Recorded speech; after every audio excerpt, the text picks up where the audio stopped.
I've been keeping this log for 3 years. 3 years of writing down the small things, the weird smells of alien ports, the way Keith Ronnie merchants move their secondary hands when they're nervous, the sound the recyclers make at 300 hours when the whole station goes quiet, and you can almost pretend you're somewhere that makes sense. I write it all down because somebody told me once that if you don't write things down, you lose them. And I've already lost enough. I didn't expect to be writing about her. I didn't expect any of it, honestly. This was supposed to be a routine assignment. Meridian Station Theta 9, Commerce Corridor.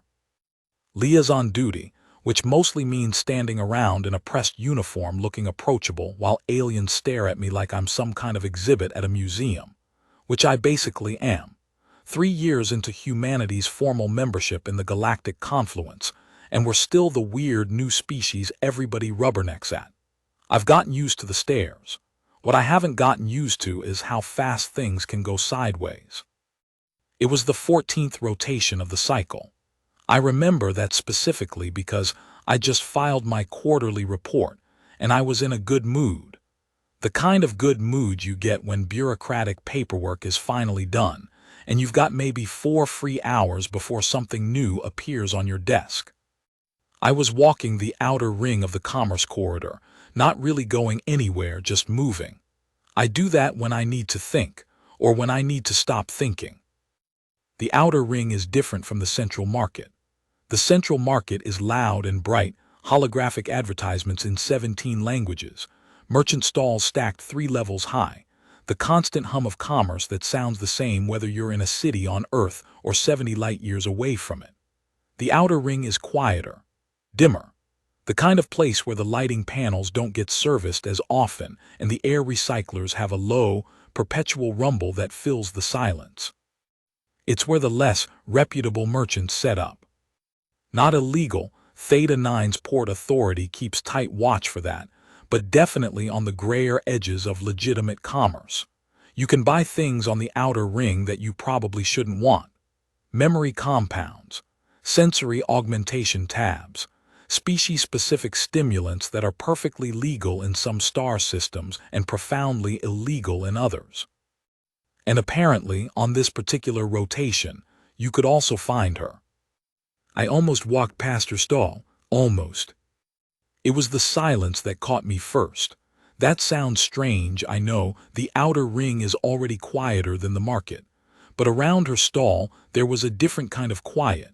The kind of quiet that happens when a crowd is actively avoiding something. I've felt that silence before. On Earth, you feel it sometimes in certain neighborhoods at night.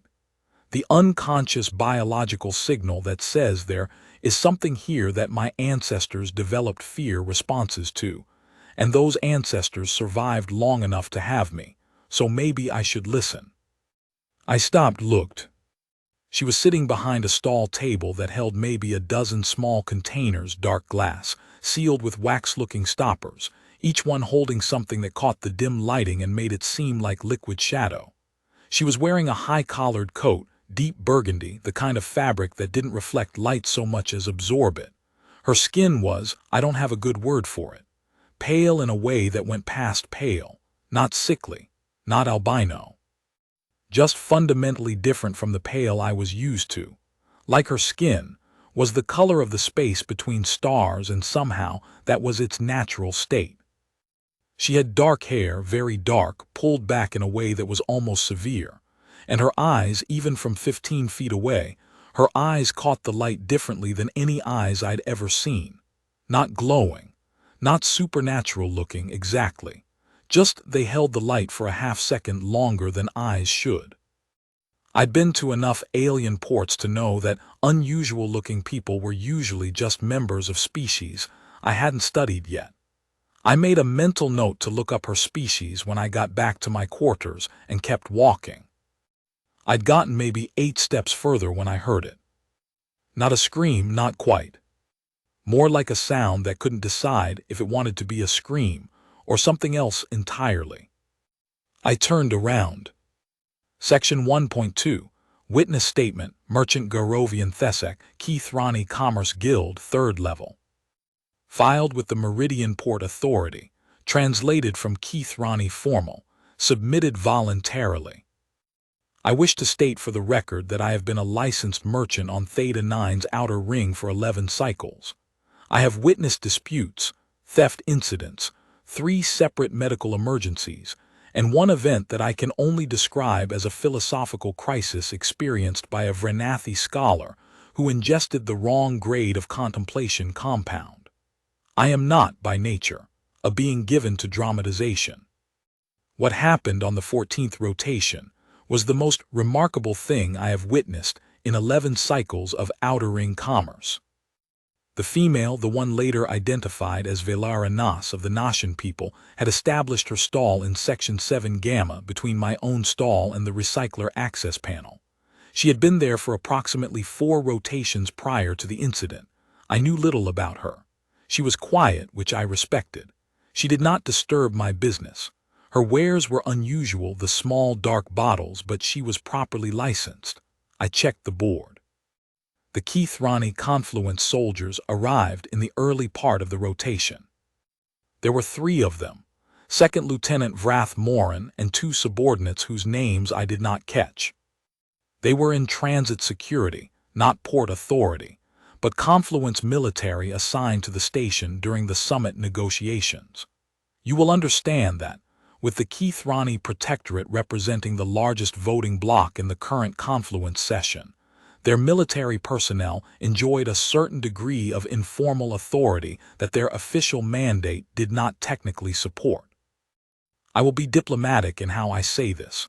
Vrath Morin and his soldiers often moved through the outer ring in ways that made merchants uncomfortable. They would inspect merchandise without invitation. They would ask questions that sounded like threats if you knew how to listen. Port Authority looked the other way because the summit was ongoing and nobody wanted a diplomatic incident.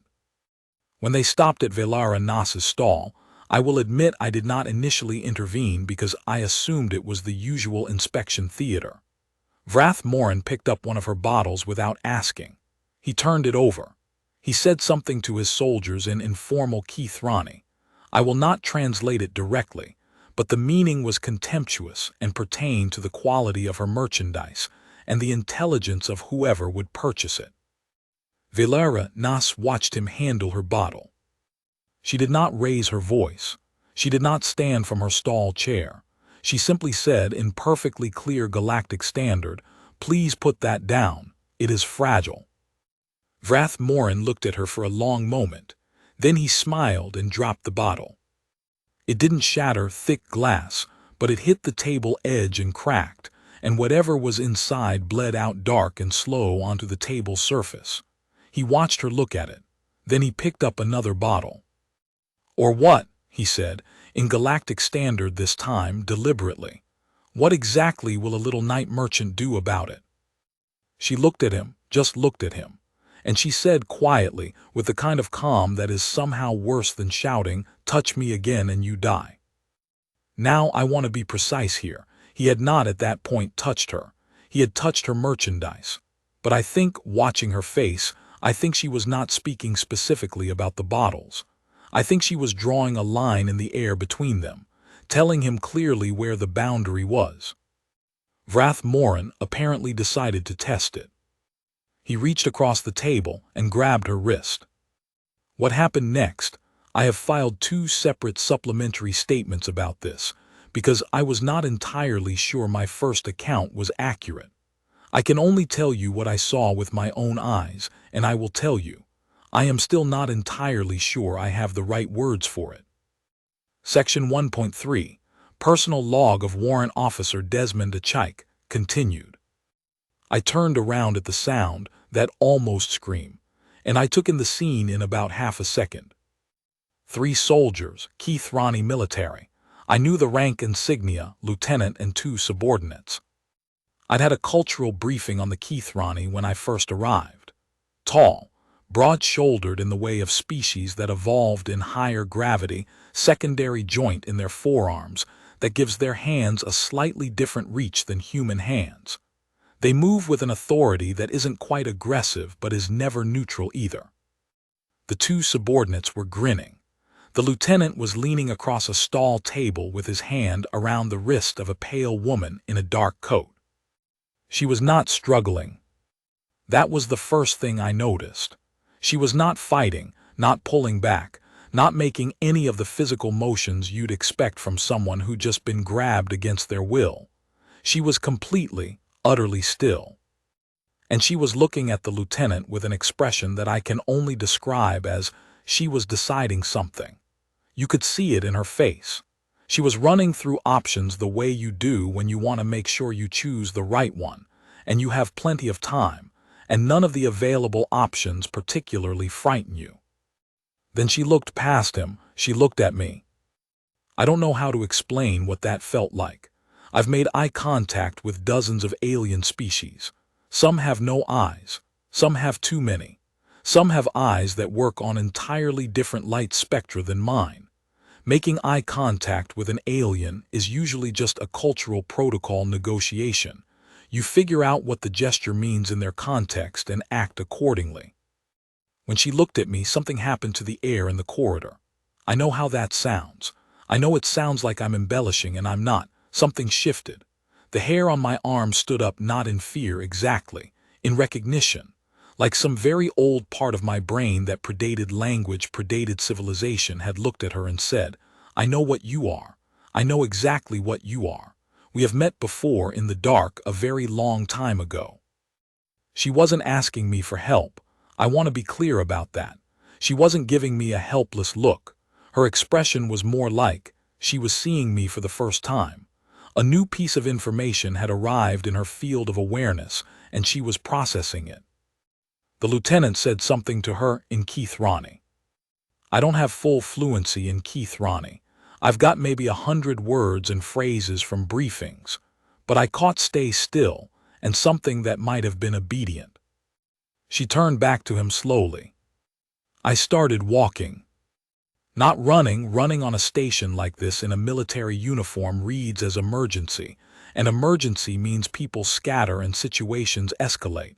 I walked, quickly with purpose, across the 15 feet of outer ring corridor, and I said in galactic standard in the most even tone I could manage, "Lieutenant, release the merchant." He looked up at me. I have done this before. I want to be clear about that. I've had training in de-escalation, in cross-species authority negotiation, in the specific kind of presence you need to project when you're walking into a situation that could turn. The human military has invested considerably in making us capable of this kind of intervention. What I didn't know, what none of us knew yet, was that the pale woman whose wrist he was holding had done something approximately 10 seconds before I reached the stall that none of us, not me, not the Kith'Rani lieutenant, not Gurovian Thesek watching from the next stall, had fully registered yet. I found out 3 minutes later. Section 1.4 Medical Report Extract. Dr. Farouk Idris, Human Expeditionary Medical Officer, Theta 9 Station. Filed to the Expeditionary Corps Medical Command. Priority: unusual incident, not classified. At approximately 8:47 station time, Warrant Officer Desmond Achike requested my presence at the outer ring, Section 7 Gamma.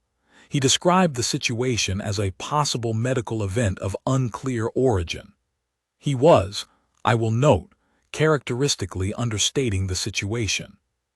When I arrived, I found Second Lieutenant Vrath Morin of the Kith'Rani Transit Security seated on the corridor floor, leaning against the wall. His 2 subordinates were standing some distance away from him. Both subordinates were showing signs of significant distress, elevated secondary limb tremor in the way Kith'Rani display fear response, but neither was physically harmed.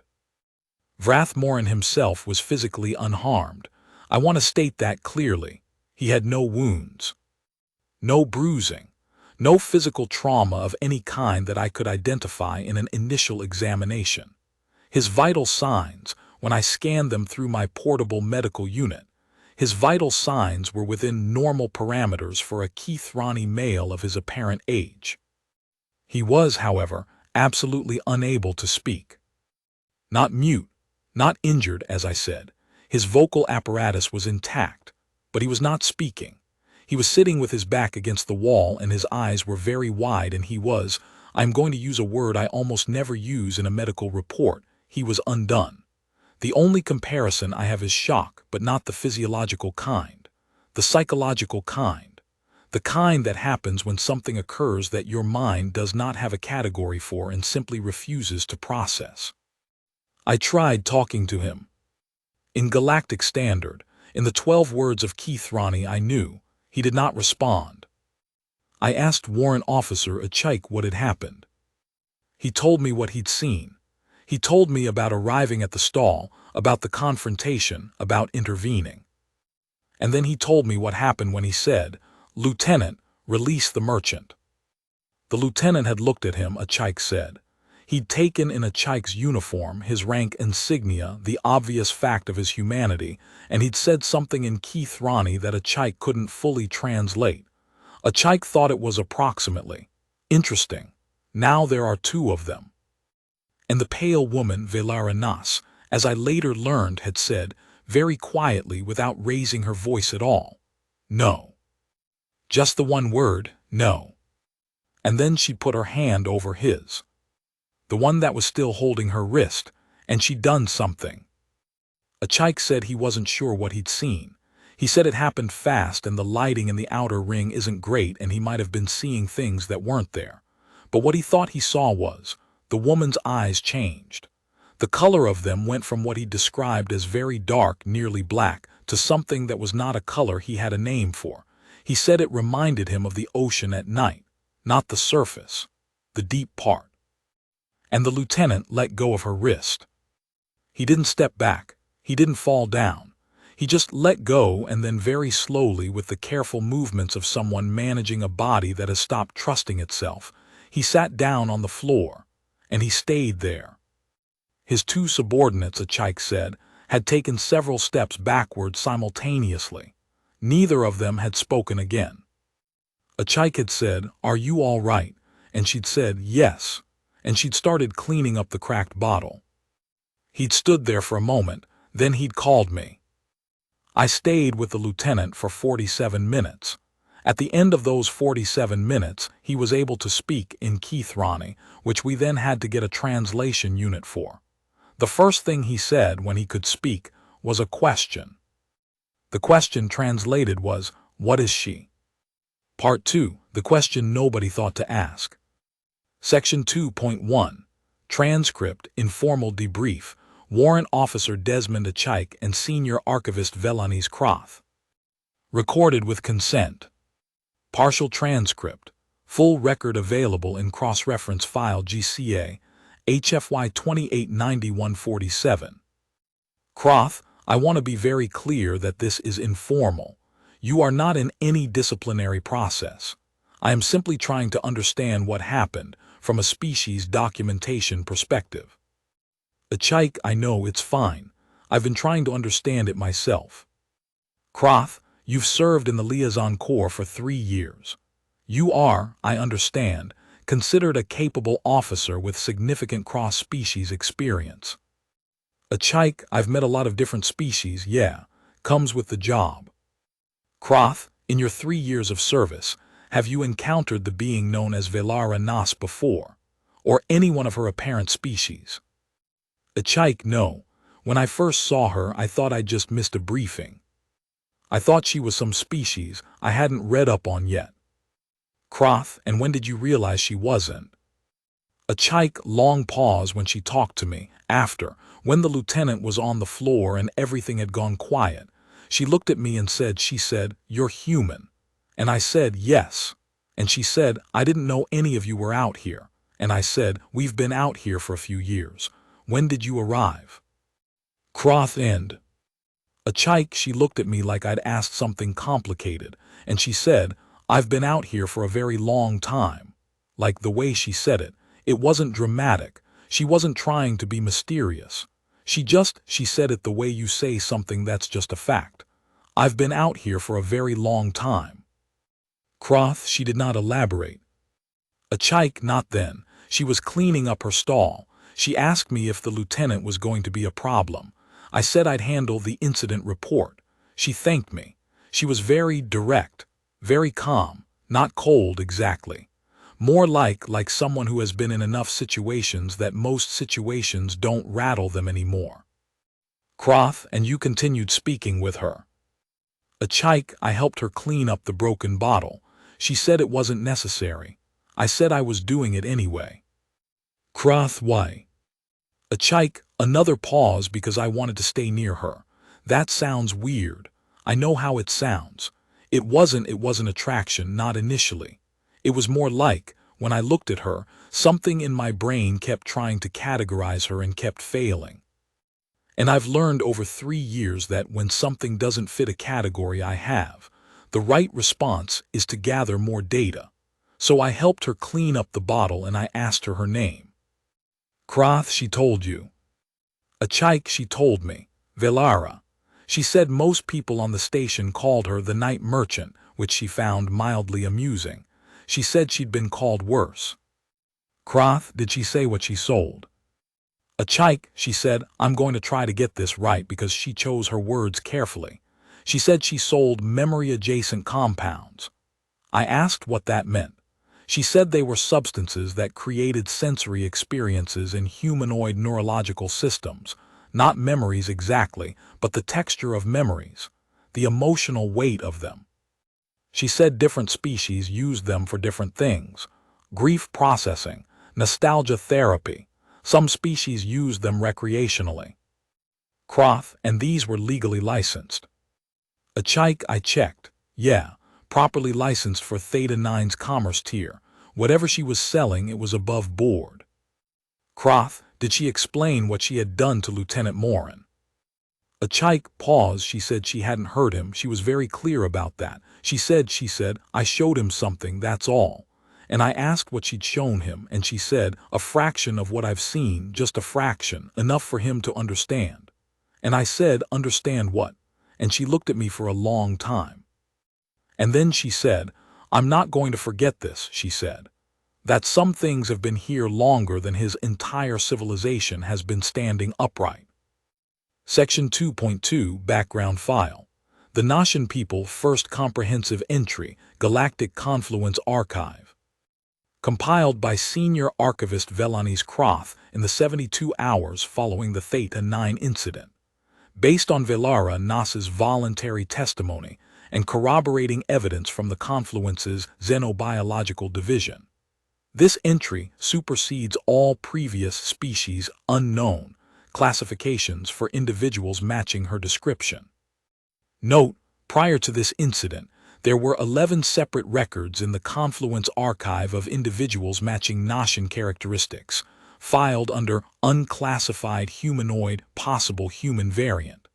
All 11 records have been updated. Species designation, Noshan self-designation, Velnasi meaning approximately the persistent or the ones who remain. HOMEWRLD, classified at species request. General region, former spiral arm delta, older stellar neighborhood. Biological classification, carbon-based humanoid. Extensive genetic and structural similarities to Homo sapiens sapiens of Earth, sufficient for preliminary cross-species biological protocol to apply. Structural divergences are significant and documented below. Approximate population, unknown. Velara Nas declined to provide a specific number. She indicated there were fewer than most people expect and more than most people know. Known individuals in Confluence space as of file date. 1 confirmed, Velara Nas. Potentially 11 more per archive revision. Notable biological characteristics. Metabolic profile. Unlike standard humanoid metabolism, primary energy intake is not conventional food. The Noshan metabolic process, Nas declined to describe this in detail in her initial testimony, calling it complicated, and something we can discuss when you've had more time to adjust to the idea of me. Subsequent testimony, see Section 2.6, clarifies the broad mechanism. Sensory apparatus, significantly enhanced relative to human baseline. Visual range extends beyond human standard in both directions, into ultraviolet and infrared spectra. Auditory sensitivity estimated to be approximately 11 times greater than human range. Additional sensory capacity that does not map to any established humanoid sense category. See Section 2.9, the sixth sense phenomenon.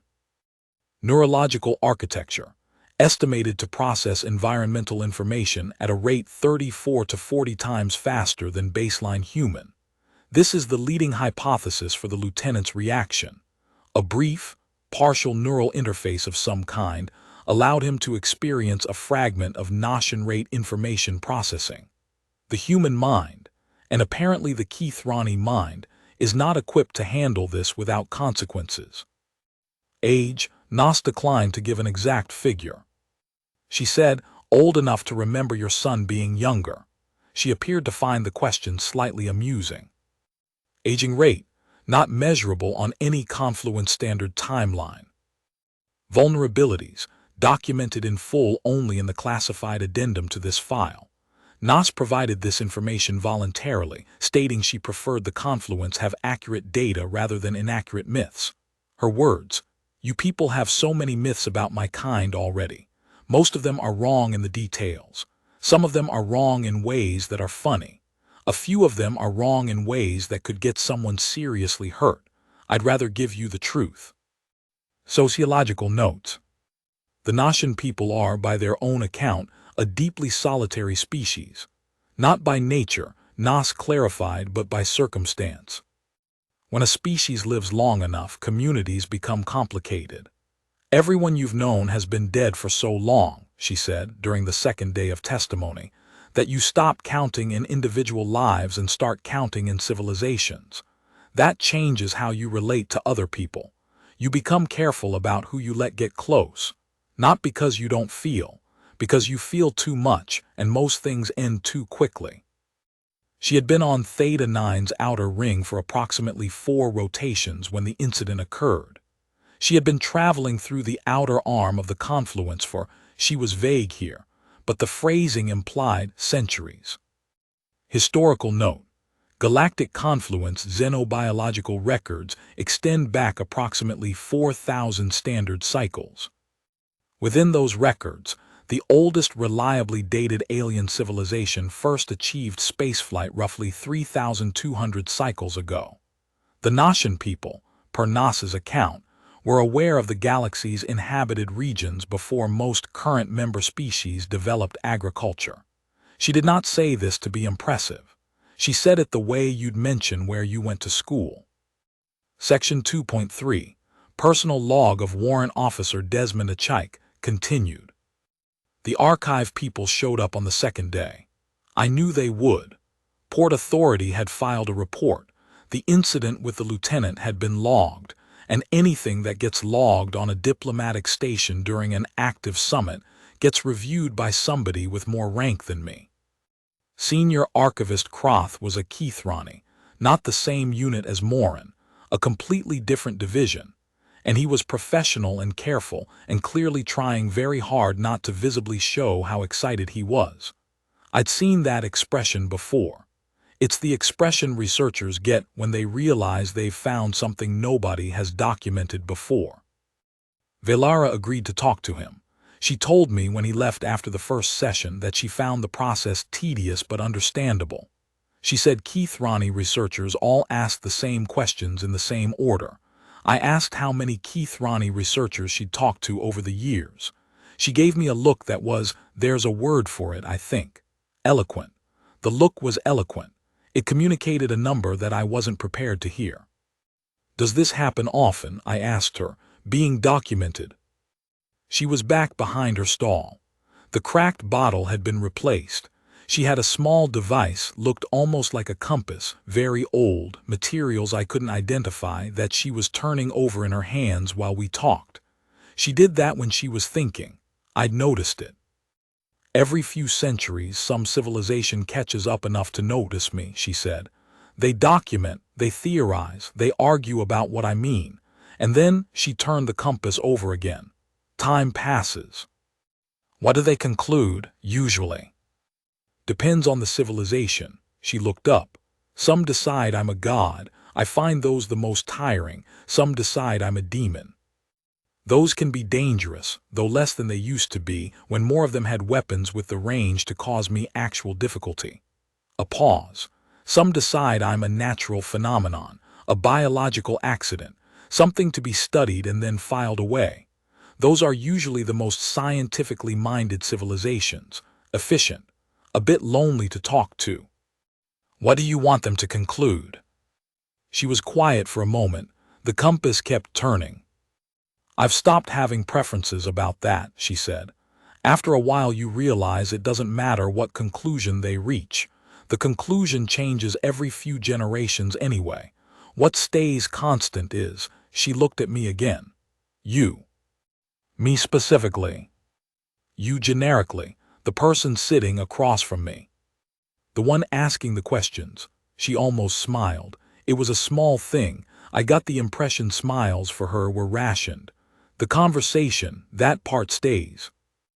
I asked her then, I'd been trying to find the right way to ask for a day and a half, about what she'd said to the lieutenant, about what she'd done. She'd given Croth a version of it. I knew I'd read his preliminary notes, but Croth had gotten the version she was comfortable giving to an official researcher. I wanted to know what she'd actually do. You said you showed him something, I said, a fraction of what you've seen. Yes. What did you show him? She stopped turning the compass. She set it down on the table.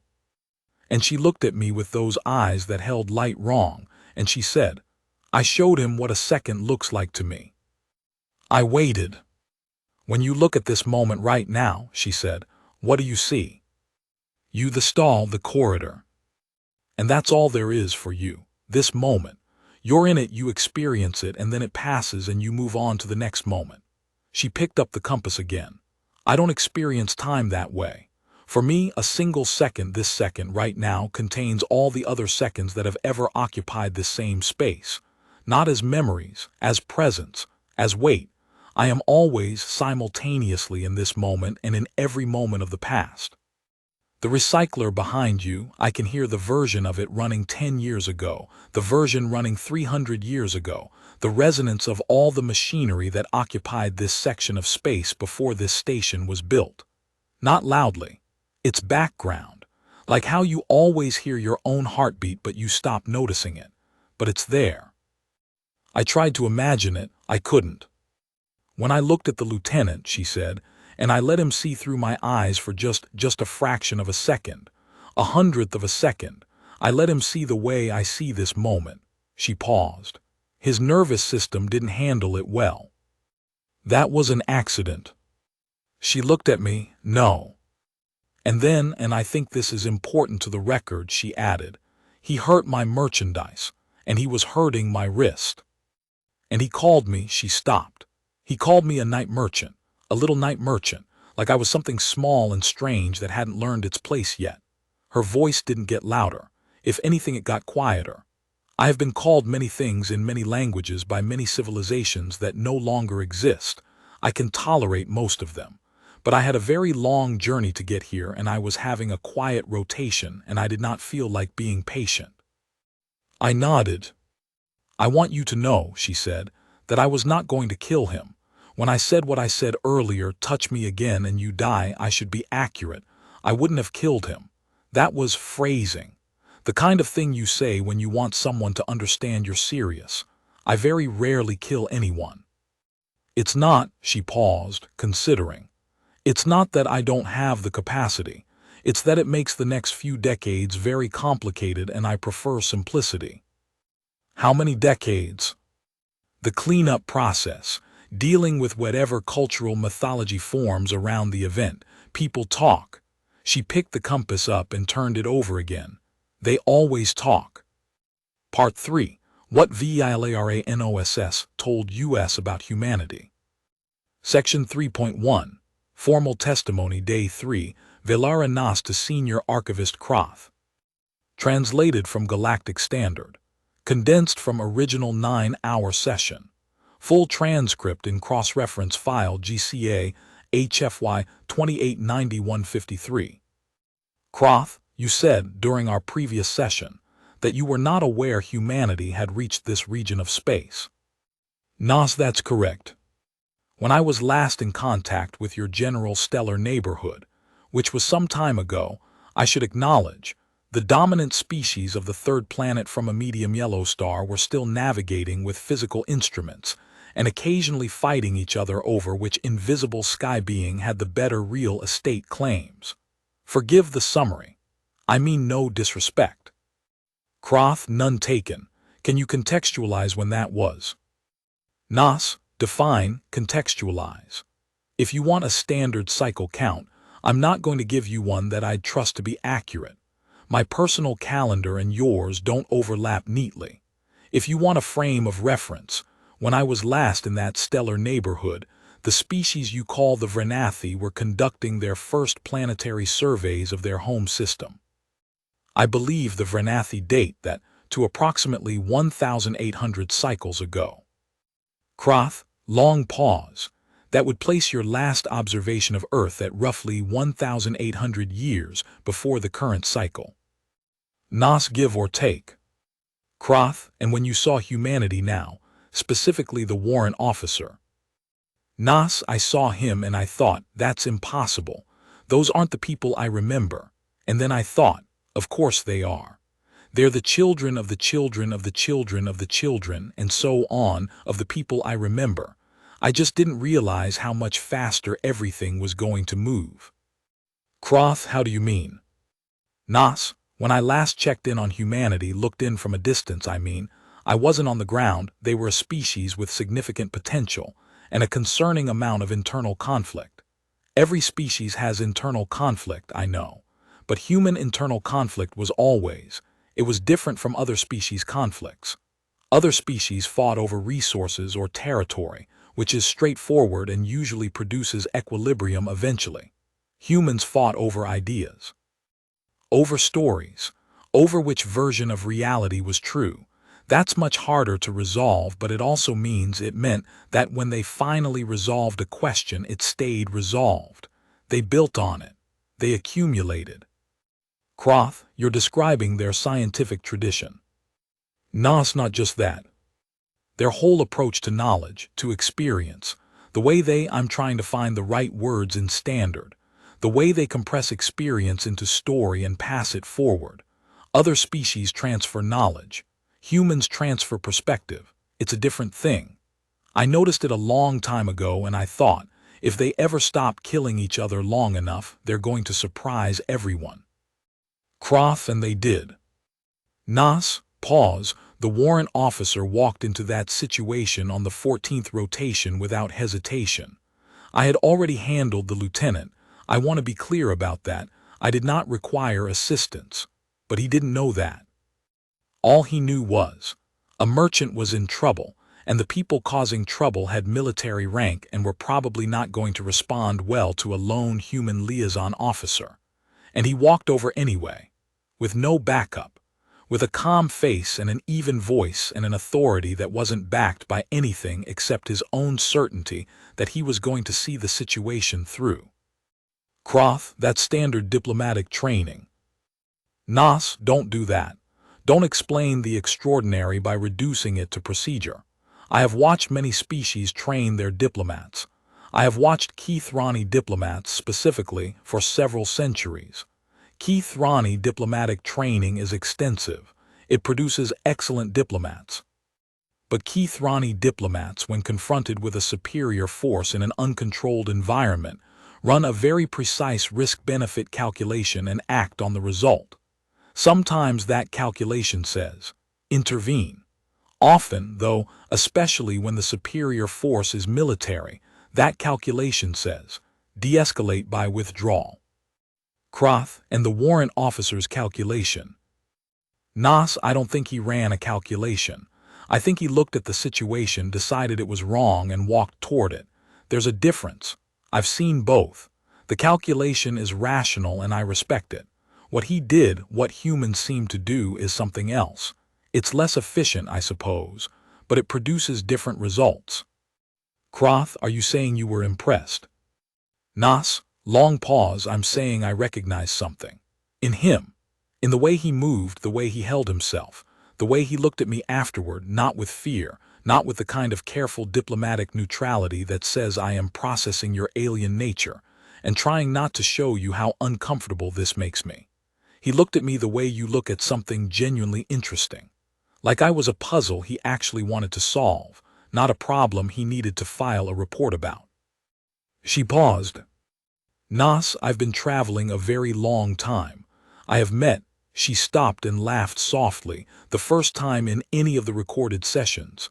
I have met so many people, more than I could count if I had a week to count them, and after enough time you develop a sense for which encounters matter. Which ones you're going to remember. Pause, that's rarer than you'd think when you have as much time as I do. Section 3.2, Personal Log of Warrant Officer Desmond Achike, Day 5. I talked to my Corps commander today. He wanted to know about the incident with the lieutenant, and then he wanted to know about my ongoing conversations with Nas, and then he wanted to know if I thought there were any security implications. I told him I didn't think so.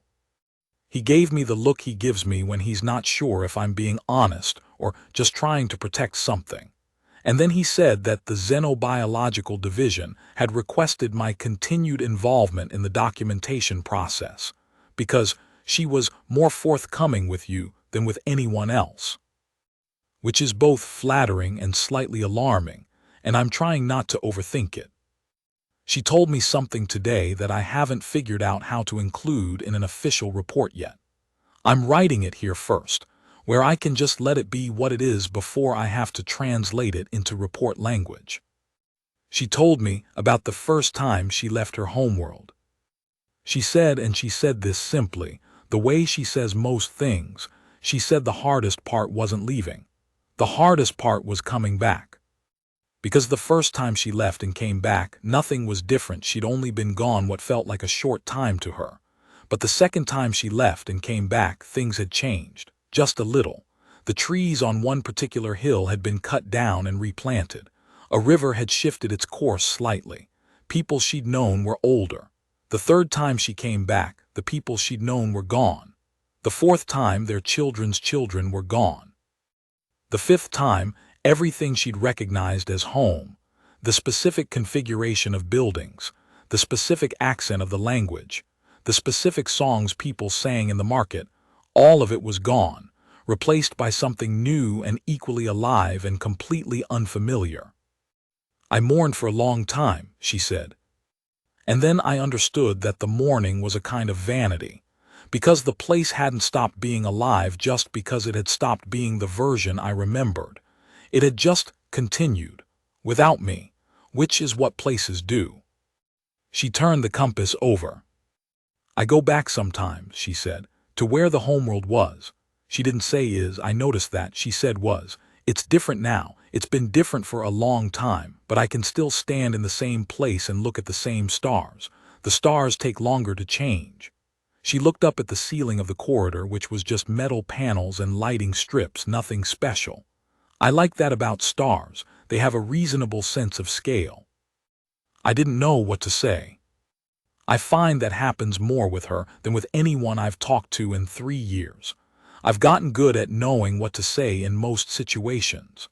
With her, something about the scale of what she's describing makes language feel insufficient. Can I ask you something? I said.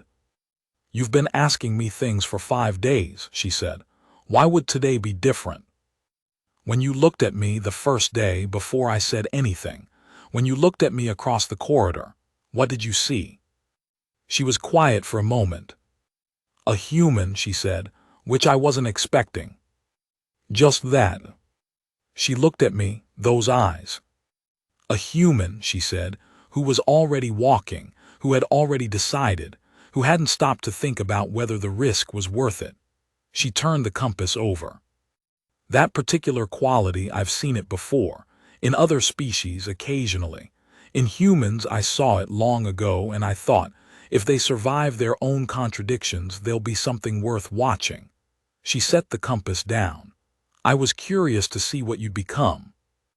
And she almost smiled, not quite, more the shadow of one. You're still becoming, she said. Part 4. The Summit, the Confrontation, and the Thing Nobody Planned For. Section 4.1. Classified Event Summary. The Third Meridian Trade Summit, Session 7 Incident. Filed to Confluence Security Council. Access Level, Sigma 4. Declassified under Transparency Mandate, 50 Cycle Review. Background. The Third Meridian Trade Summit was convened at Theta 9 to negotiate revised commerce protocols between the Keith Rani Protectorate, the Vranathi Scholars League, and the newly inducted Human Expeditionary Authority. 14 sessions were scheduled over 20 rotations. The incident occurred during Session 7, which had been focused on transit rights through the outer corridor. A significant economic question, as the outer corridor is the most efficient route between Keith Rani space and the asteroid mining territories claimed by the Human Expeditionary Authority. The Keith Rani delegation had argued, through Sessions 1 through 6, that transit rights through Keith Rani adjacent space should be predicated on a human agreement to limit military vessel deployment in the outer corridor to pre-specified tonnage caps. The Human Expeditionary Authority, represented by Commissioner Elena Vasquez, had argued that such caps were unworkable given the practical realities of human vessel maintenance schedules and the variable nature of mining support logistics. The sessions had been professionally hostile. That is the archivist's polite translation of the negotiating team's working notes, which used rather more vivid language. Session 7 was scheduled to address the practical implementation of whatever compromise might eventually be reached. It had not been going well. Senior negotiator Vrath Khan, different individual than Vrath Morin of the Transit Security Unit, though noted as a relation, had, in the estimation of 3 separate human diplomats, been deliberately obstructive. The incident was not anticipated. At approximately the 3rd hour of Session 7, the session chamber's main doors opened without announcement. Warrant Officer Desmond Achaik entered. Behind him walked Valara Nas. This was not scheduled. The session security logs show that the doors were accessed with Achaik's valid liaison corps credentials, which technically authorized entry for himself and 1 additional individual. This was a technical authorization. It was not in any sense a scheduled or sanctioned appearance. Commissioner Vasquez, per her later statement, had been informed by Achaik the previous evening that he had something that might be useful. She had authorized him to use his judgment. This is what using his judgment looked like. Valara Nas walked into the session chamber and looked around it with the expression of someone who has been in many rooms like this and found most of them tedious. The Keith Rani senior negotiator Vrath Khan looked at Achaik. He looked at Nas. He said in Galactic Standard, "Who is this?" Achaik said, "This is Valara Nas. She's agreed to make a statement relevant to the transit rights discussion, if the session is willing to hear it." Vrath Khan said, "This session is not open to." And Valara Nas said, in perfect Keith Rani, not Galactic Standard Keith Rani, with an accent that 2 separate linguists later described as archaic formal, predating the current standardization by at minimum 800 cycles. She said something. The Keith Rani negotiators all went very still. One of them, a junior attaché, said something in Keith Rani that Vranathi translator Ossian Vel later rendered as, "That's the old dialect. How does she know the old dialect?" Nas said something else in Keith Rani. Then she turned to the human delegation and in perfectly inflected English, not Galactic Standard English, the specific English of a specific geographical tradition that Achaik later said sounded like the English of a century ago, precise and formal and somehow warmer than modern English, she said. "I apologize for the intrusion. I've been listening to these negotiations from the outer ring for 3 sessions, and I have a perspective that might save everyone some time, if you'll permit me." Commissioner Vasquez said yes, largely per her later statement because she was far too curious not to. Section 4.2, Personal Log of Warrant Officer Desmond Achike, Day 8. I didn't know she was going to speak Keith Ronnie. She hadn't mentioned that. I knew she spoke many languages. She'd mentioned it casually, the way you mentioned that you know how to ride a bicycle. I've picked up a few over the years. A few, right. When she opened her mouth and spoke to the Keith Ronnie negotiators in their own formal dialect, not even the modern version, but something older, something that apparently had legal and cultural significance I didn't fully grasp yet. The look on Wrath Khan's face was something I am going to be thinking about for a long time. It was the look of a man who has been playing a particular game with a set of rules he spent his entire career mastering, and who has just realized that someone at the table has been playing an entirely different game, with a rule set so much older than his that his rule set is a footnote in it. She spoke for about 40 minutes. I'm not going to try to summarize the full content here. The archive has the transcript, but the key of it was this. She told them about the outer corridor. Not the political history of it, the actual history. She had been through the outer corridor, she said this matter-of-factly, before either Keith Ronnie or human ships had entered it. She knew its geography the way you know a road you've driven 1,000 times. She told them things about the corridor's specific spatial properties, about the gravitational eddies that made certain routes more stable than others, about where the actual efficient transit pathways were. Not the ones both delegations had been arguing over, but different ones that neither delegation's charts had fully mapped. And then she said, and I'm quoting this from the transcript because I want to get it exactly right, she said, "The path you've been fighting over is the second most efficient route. The most efficient route has been uncharted because it passes near a point of unusual spatial density that most survey vessels' instruments flag as an anomaly and avoid. It is not dangerous. I have passed through it several hundred times. It is simply unusual." She paused. If both parties agree to charter a joint mapping mission of the efficient route, you would have a transit pathway with sufficient capacity for both military and commercial use, without the need for the tonnage caps that are currently the crux of your disagreement. Silence. Wrath Khan said, "How do you know this?"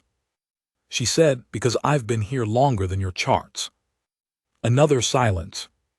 Then, and I want to write this down because this was the moment where I understood that this was going to change things. Wrath Khan looked at his junior attaches and looked at the human delegation and looked back at her and said, in a voice that had lost a significant amount of its professional hostility, "Can you show us where?" She said, "I can do better than that. I can take you there." Section 4.3, Witness Statement, Commissioner Elena Vasquez, Human Expeditionary Authority. Submitted to the Diplomatic Corps Review Board. Provided voluntarily. I've been in international, I'm sorry, I keep saying international, I mean interstellar diplomacy for 15 years. I've negotiated 37 agreements. I have sat across tables from species with 12 sensory organs and species with none, from species whose concept of agreement involves formal bloodletting and species whose concept of agreement involves a 17-year cooling-off period before anything is actually signed. I have never experienced anything like Session 7. When Velara Nas walked into that session chamber, I didn't know what I was looking at. Achike had said, he'd said the night before, that he wanted to bring someone in who might have useful context. He has a gift for understatement. When she started speaking Keith Ronnie, I watched the Keith Ronnie delegation's body language change in real time. I've learned to read Keith Ronnie nonverbal signals, the secondary limb positions, the crest orientation, and what I read was sudden, genuine uncertainty. The kind of uncertainty that happens not when you're confronted by something threatening, but when a piece of information arrives that rearranges other information you've already filed as settled. The kind of rearrangement that makes you realize the frame you've been using was the wrong one. She spoke to them in a language that was apparently their own language, from before their own language became what it currently is, and she spoke it without accent or hesitation. And the effect of that was, it was like watching someone who has studied a river for their entire career suddenly standing beside someone who was there when the river was formed. Then she turned to us and spoke English. My English. Not Galactic Standard, which is the protocol, but the actual English that I grew up speaking, with the vocabulary and the rhythm of it, and it was, I'll be honest, it affected me more than I expected it to. There's something about hearing your own language from an alien source that is different from hearing a translation, something that goes past the rational mind. After the session, I asked Achike, where did he find her? He said she was on the outer ring. She had a stall. I said she was selling things on the outer ring. He said yes, little dark bottles, memory compounds.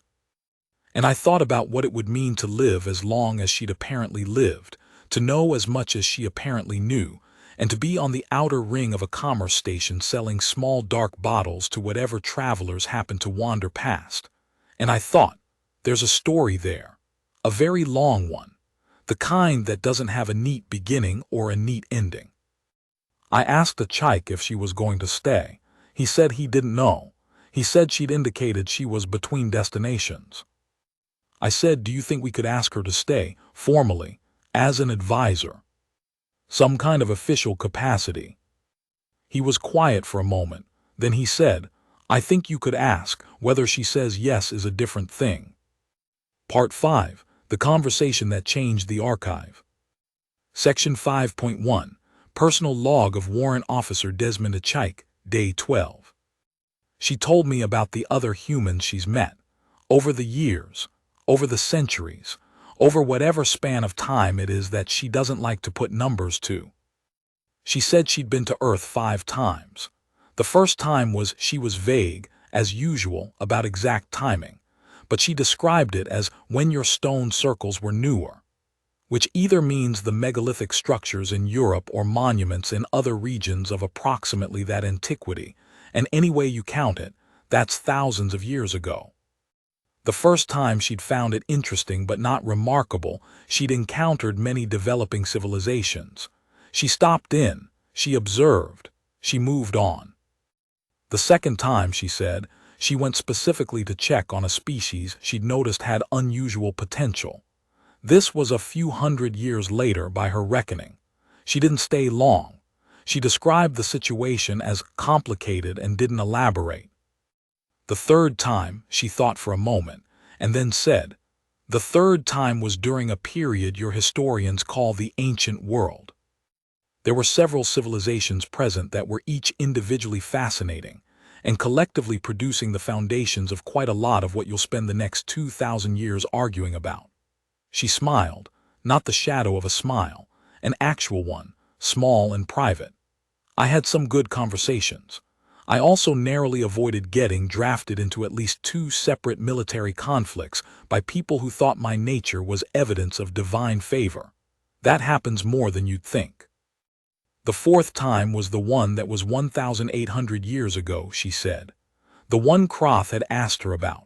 She'd been in transit through the solar system, not specifically intending to stop, but something had caught her attention. She described it as the phrase she used was a new quality of noise. She said she could hear, in the general electromagnetic signature of the planet, something that felt different. She stopped and listened from a distance for a while. Then she moved on. What was different? I asked. The story was changing, she said. There's a particular moment in a civilization's development where the kind of story it tells about itself changes. You stop telling the story of what is and start telling the story of what might be. It's a shift in the direction of attention, toward the future instead of the present. She turned the compass. Most civilizations make that shift once when they develop their primary philosophical traditions. Humanity made it repeatedly. Every time I thought the story had settled, it changed direction again. Is that good? It's unusual, she said. I honestly didn't know if it would stabilize or fragment you completely. For a long time it seemed like it might do the latter. She paused.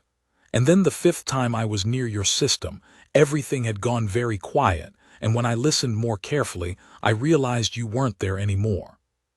Weren't there? In the solar system, you'd left, you'd expanded. She said it like it still surprised her. It was one of the fastest rates of expansion I've observed for a species at your stage of development. Not the fastest, but in the upper range. She looked at me. And then, 12 days ago, I saw you walk across a commerce corridor toward trouble that wasn't yours. I didn't say anything. You know what strikes me about humans, she said. Not the expansion, not the technology. I've seen faster technological development in species that then proceeded to destroy themselves within 3 generations. What strikes me is the persistence of the quality. Whatever it was that I noticed in the old story, the one from thousands of years ago, the thing I thought, if they survived themselves, this could become something. That quality is still here. It's still in the way you move.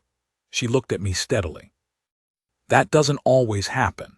Sometimes a species develops, gains capability, loses whatever was originally interesting about them in the gaining of it.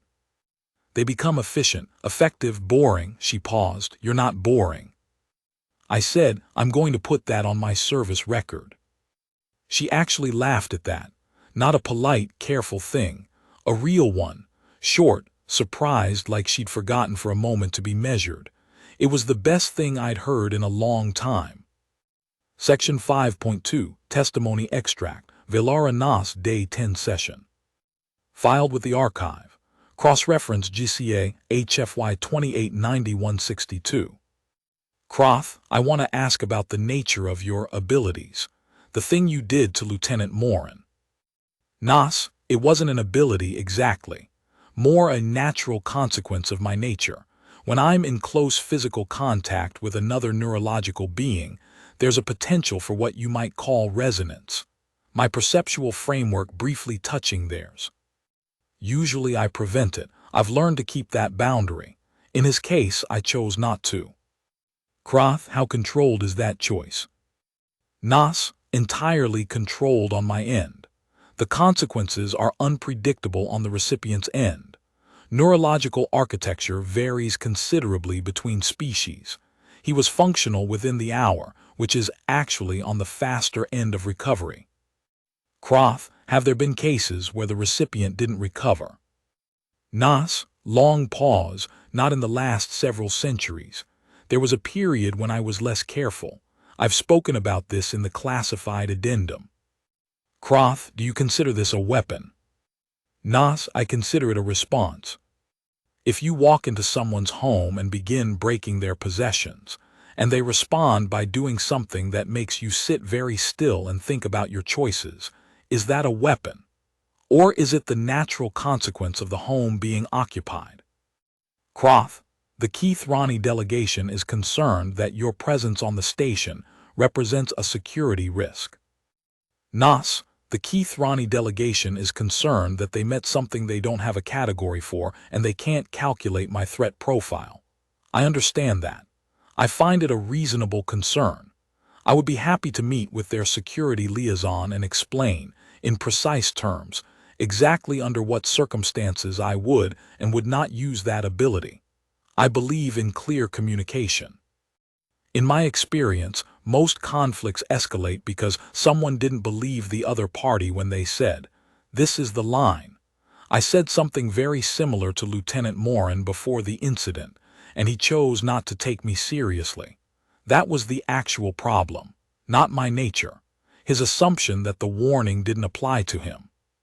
Croth, some in the delegation are suggesting your presence at the negotiation session was inappropriate. Nas, pause, inappropriate. Croth, they feel you used your knowledge of the outer corridor as leverage. Nas, I gave information that helped move a negotiation that had stalled. The outer corridor route is real. I offered to chart it with you. Both parties agreed. Tonnage caps are off the table. The joint mapping mission is scheduled. The summit is proceeding. What is the inappropriate element? Croth, the unauthorized entry into a closed session. Nas, warrant officer at Chike has valid session credentials. I was his authorized additional guest.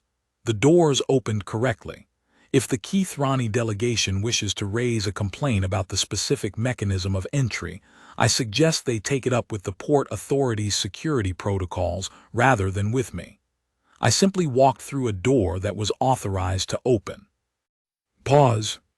Nas, quietly, they're not upset about the door. They're upset because they had a very clear picture of the situation, human delegation, Keith-Rani delegation, familiar parameters, and I arrived and made it something other than that picture. And now they need a new category and they haven't finished building it yet. I understand that. I'm old enough to understand that disrupting a mental model is uncomfortable regardless of whether the disruption is useful. Croth end. Nas and I have, as I said, a reasonable sense of when I've made a lasting impression and when I've simply caused temporary disruption. This is the latter. Give them 2 sessions. They'll recategorize. They'll proceed. Things will be fine. Pause in the recording. Nas, they usually are eventually. Things usually are. Part 6, the night before SHE left. Section 6.1, Personal Log of Warrant Officer Desmond Achike, Day 19. She told me she was leaving 3 days before she actually left. I think she did that deliberately, gave me the time to have the reaction, settle it, and then have the remaining days be just conversations. Not a goodbye stretched over 3 days. Just 3 days of being in the same place, talking. I asked her where she was going. She said she wasn't sure yet. There was a region on the far edge of the confluence mapping that she'd heard reports about, something the deep survey teams had flagged as unusual spatial anomalies that didn't match known models. She found those interesting. "How long will you be gone?" I asked. And I heard myself asking it, and I recognized what the question was really asking, and I felt slightly embarrassed. She's been alive since before recorded history. Gone doesn't really mean the same thing in her context. She looked at me for a long moment. "A while," she said, which is her way of saying a number she doesn't want to put to words. I asked her if she'd come back. She was quiet, then she said, "I come back to things I find worth coming back to. I have come back to your solar system 5 times. That's actually a high number in my experience. I don't usually revisit." She paused. "Theta 9 is too small to be worth revisiting on its own merits, but your species is expanding. You'll be somewhere worth visiting." That's not really an answer. "No," she agreed. "It's not." I didn't push it. I don't really know why. Maybe because I've spent 12 days learning from her that some things don't need to be pressed into neat declarations. Some things are better held gently without pinning them down. She gave me one of the dark bottles the day before she left. Sealed, intact, not cracked. She said she'd made it specifically. Not one of the commercial compounds, something different. She said if I ever needed the texture of a particular kind of memory, I could use it then. She said it would show me what a good day felt like. Not any particular good day. Just the general shape of one. The light of it. I asked her what it felt like from her side, to make something like that. She said, "Every compound I make is autobiographical. It comes from something I've experienced. Whatever I put in that bottle," she looked at it. "It came from something I felt recently, something I wanted to preserve." I held it carefully after that. Section 6.2, Final Entry, Formal Testimony of Velara Nas. Filed by Senior Archivist Croth. This entry is the final statement of the formal documentation process. Cross-reference GCA HFY 289171. Croth, is there anything else you'd like to add to the record? Nas, long pause, yes. I want to say something about humanity for the record, as a species, in this archive where I understand it will be kept. Croth, of course. Nas, I have watched many species achieve spaceflight. Many more than currently exist in the confluence, civilizations that reach for the stars and then, for one reason or another, stopped reaching. I've observed their patterns for long enough to have developed some rough models for how it goes.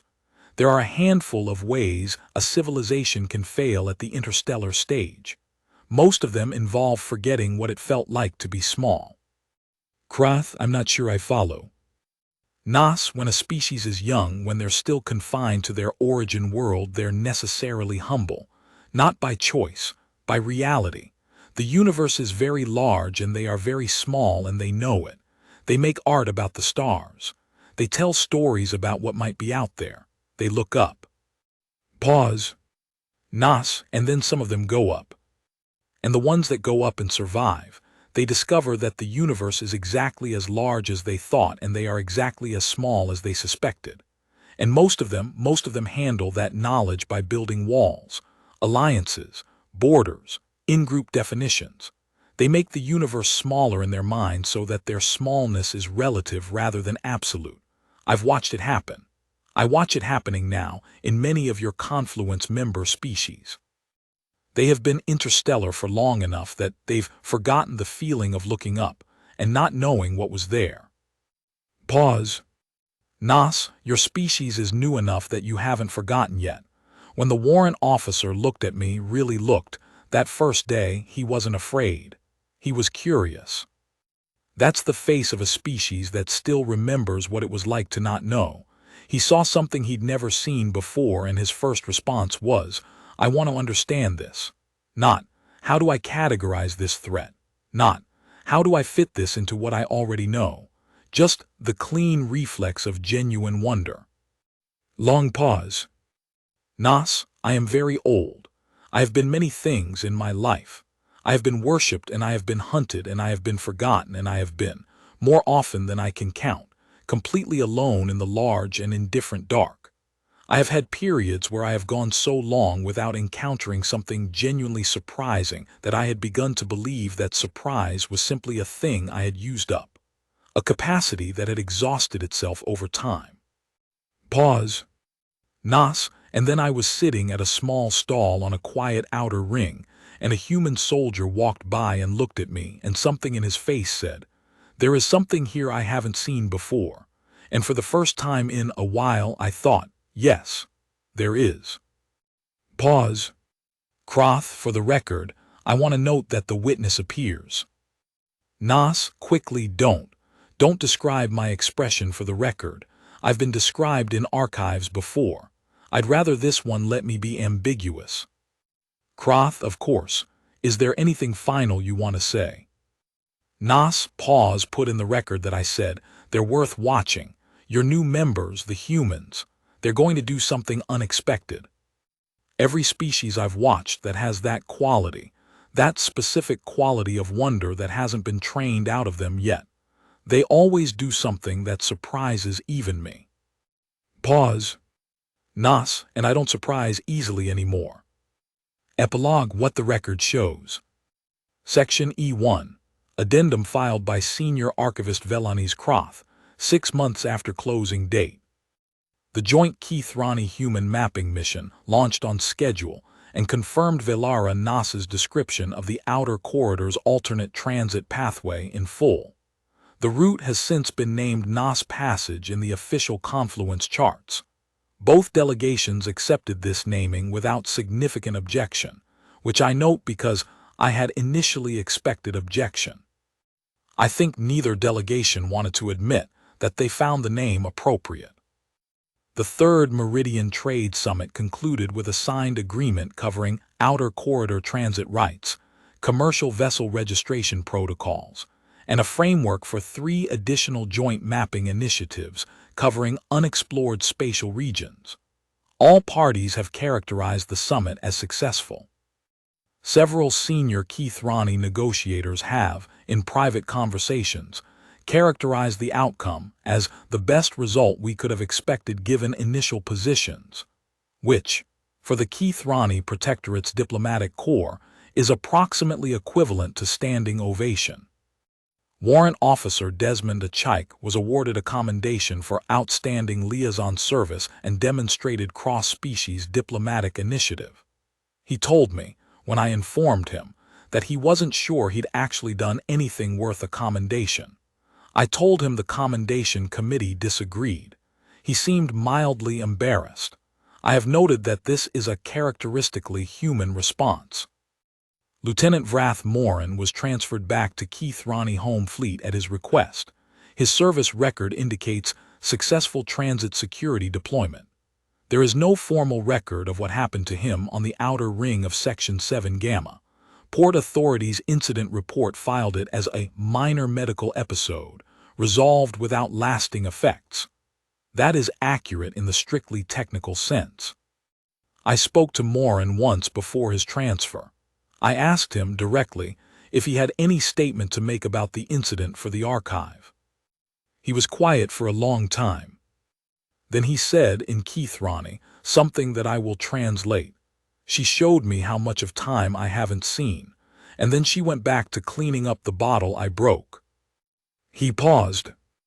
I think that was the part I'm going to spend the rest of my life thinking about. Not what she showed me, the going back to clean up the bottle. I believe he was right that he will spend the rest of his life thinking about it. I believe I will as well. Section E2. Personal Log of Warrant Officer Desmond Achike. Final entry for this volume. I haven't opened the bottle she gave me. I'm not sure I'm ready to. I keep it on the small shelf above my bunk, next to the photograph I keep of my family and the handwritten note my grandmother gave me the day I shipped out for the first time. The note says, "You will see things I can't imagine. Remember to write them down." I've been writing things down. I don't know if I've been writing them down well enough. Here's what I know. 19 days after the 14th rotation of Cycle 2891. A woman who has been alive since before my species could write left a commerce station on the outer ring of Theta 9 and went somewhere into the deep dark to find the next interesting thing. Before she left, she made me a bottle of something she said was autobiographical. She said it came from something she'd felt recently, something she wanted to preserve. I don't know if she's coming back. I don't know if I'll ever see her again. I don't know what it means, that a being who has watched civilizations rise and fall and fade. What it means that she sat in a quiet corridor with a human liaison officer for 19 days and talked and sometimes laughed, and made a small dark bottle of memory-adjacent compound, and said, without saying it directly, that it came from something that had mattered. I think it means she got surprised.